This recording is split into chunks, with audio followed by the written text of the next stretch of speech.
इसका हमें 25 तारीख तक इंतजार कर रहे थे। लेकिन इस जब तक ट्रंप सामने आए तब तक ये बाइडेन ने और अमेरिका ने और फ्रांस ने भी कुछ ऐसे एमुनेशन अपने आर्म्स दे दिए हैं जिसकी वजह से ये रशिया के अंदर भेज। तिवारी सर, आपने ट्रंप का जिक्र किया। शैलेंद्र सर, क्या ये जो हमले हैं इन्होंने ट्रंप के लिए स्थिति को और टेढ़ा बना दिया है? हम लौटेंगे, आपका उत्तर जरूर लेंगे, कुछ एक दो अपडेट देते चलें, फिर हम लौट रहे हैं आपके पास, इस सवाल का जवाब जरूर लेंगे आपसे। और देखिए, कजान में सभी सामूहिक कार्यक्रमों को भी रद्द कर दिया गया। एक और अपडेट आया है, रविवार तक सारे कार्यक्रमों पर रोक लगा दी गई है सुरक्षा वजहों से। रूस की सरकार का यह फैसला सामने आया है। तो देखिए, एक के बाद एक ये निर्देश, ये आदेश सामने आ रहे हैं। इन हमलों की गंभीरता को देखते हुए रूस की सरकार, वहां की अथॉरिटीज ने यह फैसला लिया है। सार्वजनिक कार्यक्रमों पर रोक लगाई गई है, लोगों को शेल्टर्स में जाने को कहा गया है, स्कूलों को बंद कर दिया गया है फिलहाल इन हमलों के बाद से।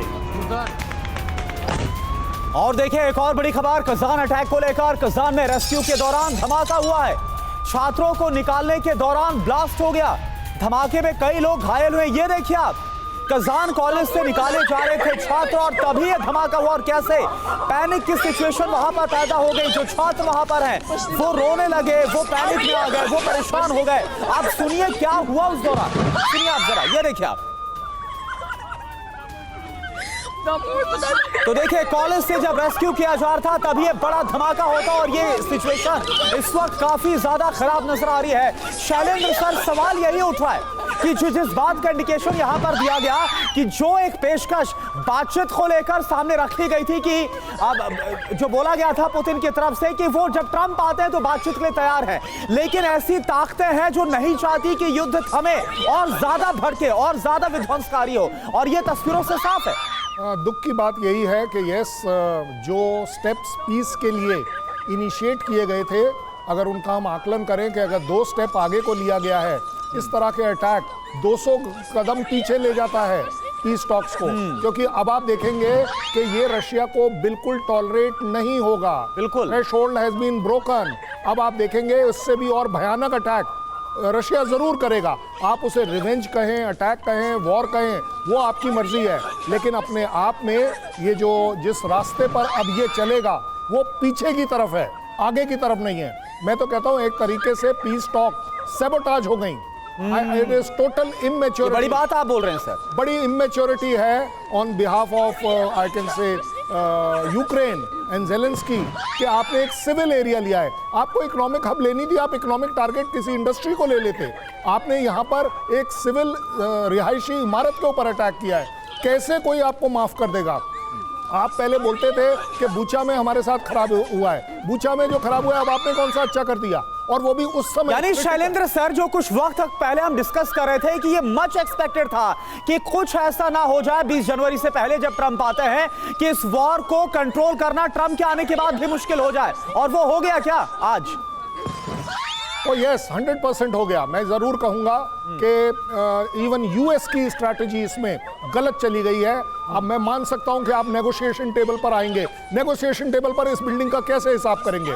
आप तो सिर्फ वो 20% जो जमीन ऑक्यूपाई करी है उसका करेंगे। आप आज तक क्रीमिया का तो कर नहीं पाए, अब आप इस 20% को कैसे ले लेंगे? जो 4 डिस्ट्रिक्ट रशिया ने अपने अंदर मिला लिए हैं उनको आप कैसे ले लेंगे? बहुत ज़्यादा होगा। कहीं एक स्ट्रैटेजिक जो एग्रीमेंट हो भी जाएगा वो कुर्स्क एरिया में हो जाएगा, क्योंकि उसको आप कह रहे हैं कि जो बातचीत हो भी अगर आगे तो वो अब और मुश्किल होने वाली है, वो डिफिकल्ट होने वाली है। लेकिन सुमित, एक चीज है, रूस की, पुतिन की शुरू से स्ट्रैटेजी थी कि रूस के जो बॉर्डर इलाके हैं वहीं इस युद्ध को, इस वॉर को लिमिट रखा जाए। भले ही रूस कीव तक जाकर हमले करे, लेकिन कभी भी यूक्रेन रूस के इंटरनल शहरों, इलाकों, सिविल एरियाज तक ना पहुंचे।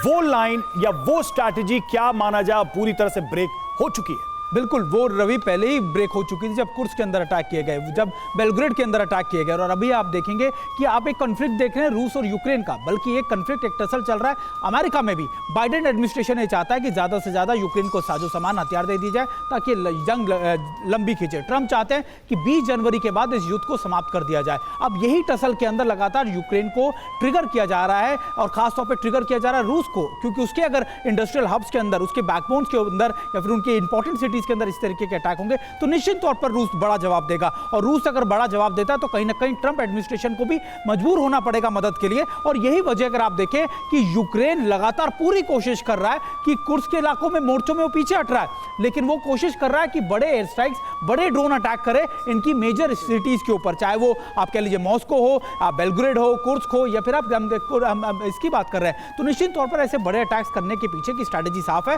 कि एक डेस्परेशन के साथ साथ आप मल्टीपल फ्रंट्स के ऊपर एक बड़ा अस्थिरता पैदा करें ताकि रूस को बड़े अटैक्स करने पड़ जाए।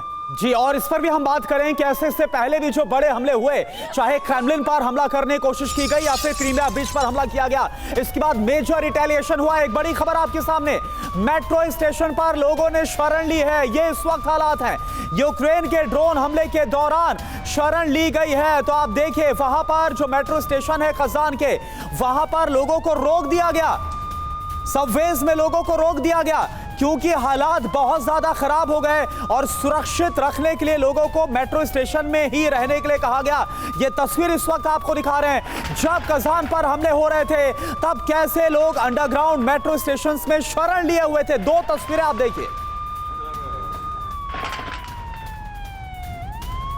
और वहीं देखिए कजान और आसपास के इलाके में एयर स्पेस को बंद कर दिया गया और हवाई हमलों को लेकर रूस में अलर्ट जारी किया गया। हमले की वजह से एयर स्पेस को बंद कर दिया गया है। तो एक के बाद एक कई आदेश जारी किए जा रहे हैं, कई एहतियात। और फिलहाल जो हम खबर आपको बता रहे हैं वो ये कि कजान के आसपास के इलाकों में एयर स्पेस को फिलहाल बंद कर दिया गया है, क्योंकि एक तरीके से ड्रोन का जो ये अटैक है ये अपने आप में बता रहा है कि कजान और उसके आसपास के इलाकों का जो हवाई क्षेत्र है वो उड़ान के लिए सुरक्षित नहीं है।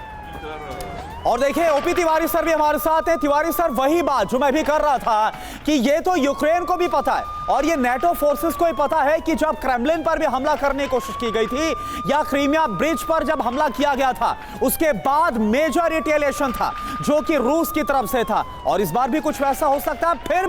फिर भी यह हमला क्यों किया गया, मंशा क्या? करुणा, रशिया तो रिटेलिएट करेगा और इस बार जो रिटेलिएशन होगा मेरे ख्याल से कीव पर होगा और ऐसी बिल्डिंग होगी ताकि उसकी एडमिनिस्ट्रेशन में थोड़ा तहलका मच जाए। लेकिन ये जिस तरीके से अभी सुमित जी बता रहे थे उस पूरी बात से सहमत हूँ, बिकॉज जो कॉन्फ्लिक्ट अमेरिका के अंदर जो चल रहा है तो इसमें कौन सी ताकतें ऐसे चाह रही हैं कि जो ये वॉर कम ना हो, वॉर बंद ना हो। ये जो भी इनकी वॉर एम्युनिशंस और वॉर मैन्युफैक्चरिंग मशीन्स वाली जो लॉबी है अमेरिका की और ये बाइडेन सरकार है, क्या रोल प्ले कर रहे हैं। लेकिन इस रोल की वजह से, इनकी वजह से यूक्रेन को कितना नुकसान होगा, ये सरप्राइज की बात है कि उनके यूक्रेन की लीडरशिप को अभी तक समझ में नहीं आ रहा कि मुझे क्या करना चाहिए। हाँ। अभी तक जो भी अटैक हुए हैं, अभी रशिया से जो भी यूक्रेन पर अटैक हुए हैं वो लिमिटेड और रिस्ट्रिक्टेड अटैक हुए हैं ताकि तंग करने के लिए। जिस तरीके से कारपेट बॉम्बिंग होती है, रशिया ने कभी भी रिजॉल्व नहीं किया, कभी उसको रिसॉर्ट नहीं किया कि हमें कारपेट बॉम्बिंग करेंगे और किसी शहर को तबाह कर देंगे। जिस तरीके से इनके एयर सुपीरियरिटी रशिया के पास है और इनकी जो एयर डिफेंस है यूक्रेन की उतनी स्ट्रांग नहीं है, अगर रशिया को बार बार फोर्स किया जाएगा तो हो सकता है कि रशियन एयरक्राफ्ट उठ के काफ़ी ज़्यादा कारपेट बॉम्बिंग करके एक शहर को तबाह कर सकें या कीव की जो इंपॉर्टेंट बिल्डिंग्स उसको तबाह करें। ये जो बार बार तंग करना और इस पीस जैसे शैलेंद्र जी बता रहे थे कि इस तरह सबोटाज करना, टॉक से सबोटाज करने के लिए कौन कौन सी ताकतें हैं जो पीछे लगी हुई है, जिनको इस वॉर का मतलब कि अगर युद्ध विराम अगर हो तो उससे नुकसान हो, वो कभी भी नहीं चाहते, ये चलता रहेंगे। और इस तरीके से ये समझ में नहीं आ रहा कि कब तक चलेगा और यूक्रेन और जेलेंस्की क्या परवाह कर रहे हैं।